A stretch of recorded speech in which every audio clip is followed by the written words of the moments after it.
The Enlightenment. Woo! Yeah! I'm so excited! Me too! Okay, so do you know what the Enlightenment is? Yeah, it's when a bunch of really smart Europeans went and they lost some weight. You know, the Enlightenment. False. True. You are full of lies, Daisy. I am not. The Enlightenment was a period from the late 1600s to the 1700s in which many European intellectuals began to question the powers of the church on life and focused on the use of reason. So, they had a reason to lose weight. Not exactly. So what did the Enlightenment do then? Well, it was a period when most intellectual work flourished. For example, have you heard of Dennis Diderot?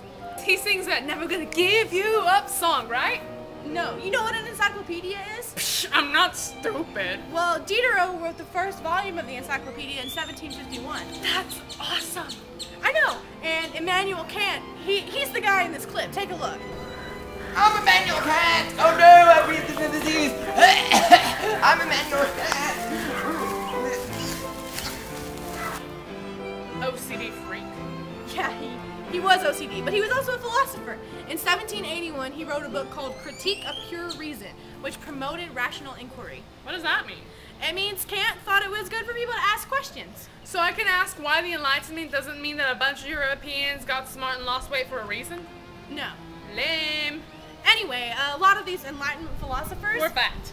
No, they criticized religious institutions and promoted religious toleration. So they were godless heathens? Not necessarily. Some were Christians and some were atheists. There was a little bit of everything. Oh, okay, good. Because if they were godless heathens, I would have to smack somebody. A lot of them were deists, you know. What's a deist? Well, in 1696, John Toland set forth the deist view, which sees God as a watchmaker. So Jesus is Swiss?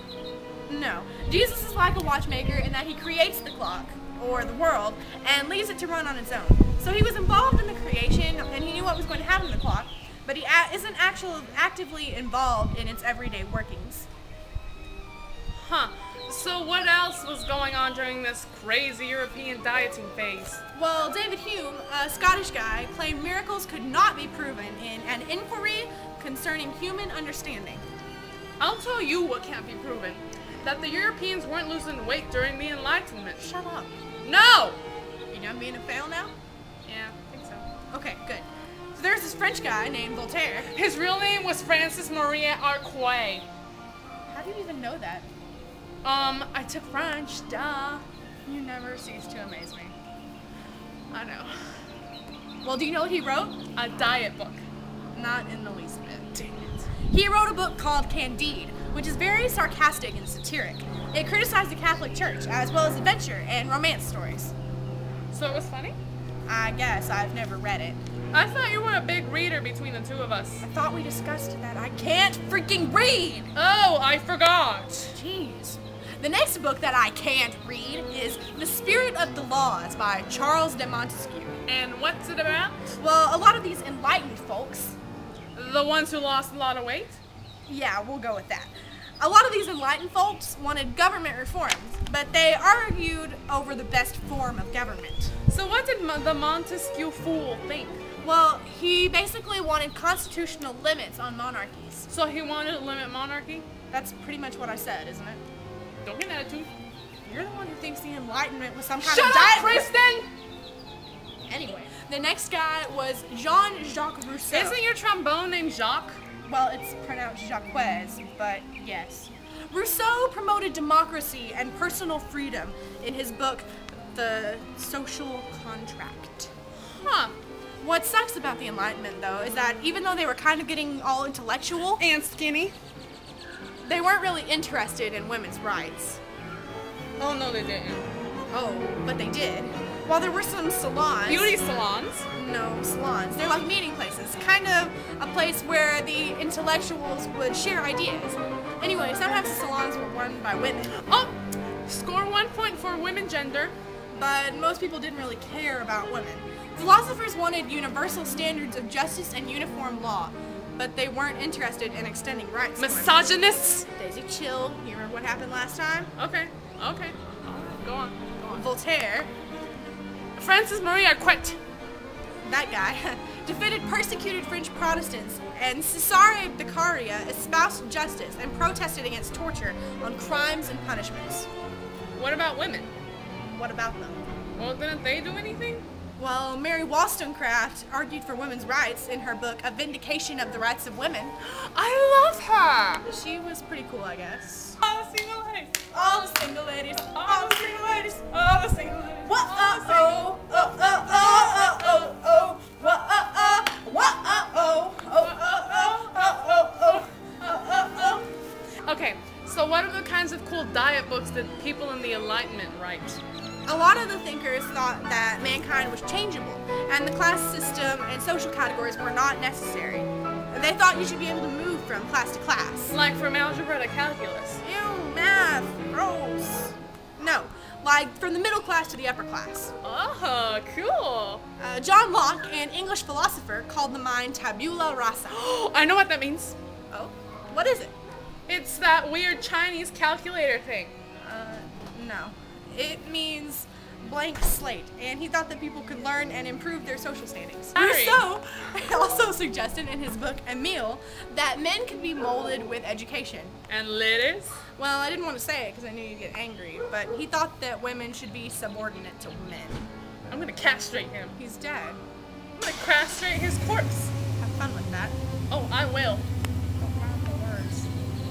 Anyway, most of the Enlightenment era economists opposed mercantilism.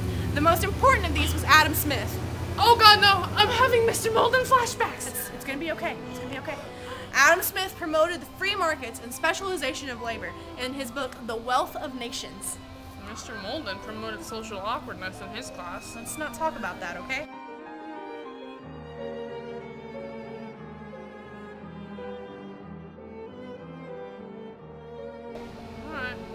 Also important during the Enlightenment was the rise of enlightened absolutism.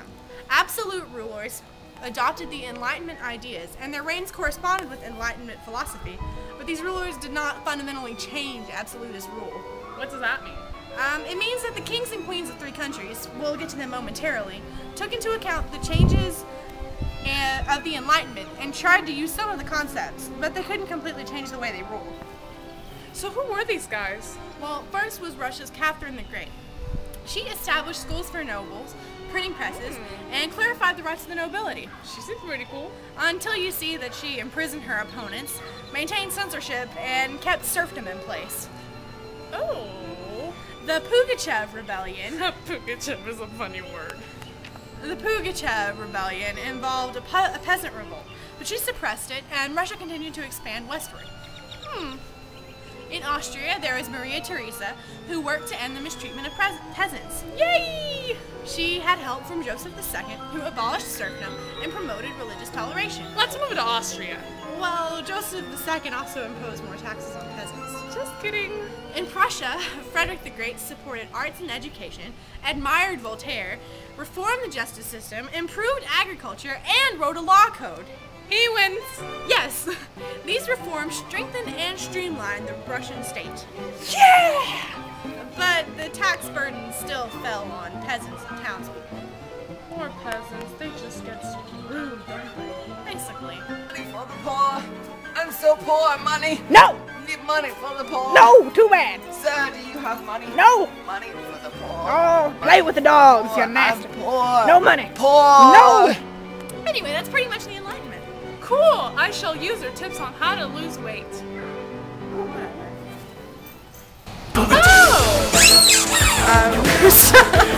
Great! Really? Continue your... If you like it, then you should have put a ring on it. If you like it, then you should have put a ring on it. If you like it, Let's see that. then you should have put a ring on it. So who were these guys?